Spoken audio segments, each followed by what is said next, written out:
Հայերջան, բարի ուշ երեկո, հրատապ տեսանյութով եմ հանդես գալիս, քիչ առաջ կենտրոնական ընտրական հանձնաժողովը անվավեր ճանաչեց 10/51 և 35/65 ընտրատեղամասերի արդյունքները։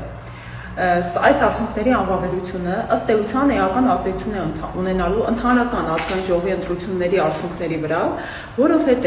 մեկ քաղաքական ուժ, այս դեպքում Բարգավաճ Հայաստանը, հնարավոր է սրանց արդյունքում կորցնի հնարավորությունը հաղթահարելու նվազագույն շեմը։ Քանի որ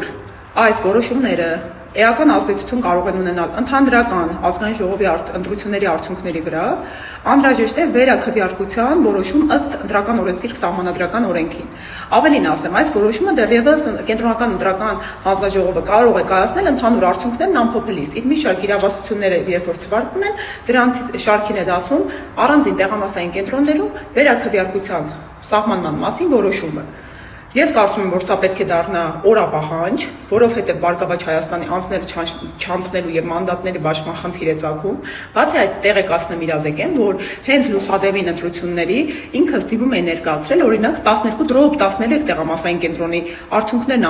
անվավեր ճանաչելու ախտումը այն է, ազգային ժողովրդական բևեռ ուժի 8-րդ համարի քվեաթերթիկը ողջ օրվա ընթացքում քվեաթերթիկների սեղանին չդրված լինելը պահանջել է 12/13 տեղամասային կենտրոնի արդյունքների անվավերությունը, ինչին, ինչպես տեսնում ենք, դեռևս ընթացք չի տրվել։ Այս պայմանությամբ ես կարծում եմ, որ ընտրական օրենսգրքի պահանջներին ու տրամաբանությանը համապատասխան օրակարգ պետք է տվյալ տեղամասային կենտրոններում վերաքվեարկությունը։